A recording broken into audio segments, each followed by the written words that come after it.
रतिका जी, जब सुबह सुबह हम घर से बाहर निकलते हैं तो पता है क्या नजर आता है? धूल से भरी सड़कें, धुएं से भरी हवा और प्रदूषण। बिल्कुल ठीक कहा तुमने शहनाज। मतलब ऐसा लगता है कि हम ऑक्सीजन नहीं बल्कि सांसों में धुआं भर रहे हैं। बिल्कुल। और अगर हमने आज कुछ नहीं किया तो हम अपनी आने वाली पीढ़ियों को क्या जवाब देंगे? बिल्कुल, और इसी के लिए हमें बदलाव की ज़रूरत है। बदलाव हमारे तरीके में और हमारे सफ़र के तरीके में, जिसे हम कहते हैं इलेक्ट्रिक मोबिलिटी।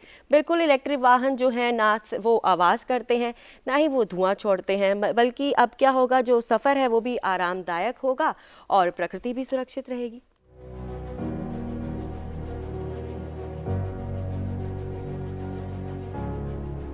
प्रकृति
इसको हमने काफ़ी आराम से किया, थोड़े चैलेंजेस थे, लेकिन अल्टीमेटली हमारी प्लानिंग और ये सब workout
India is the best.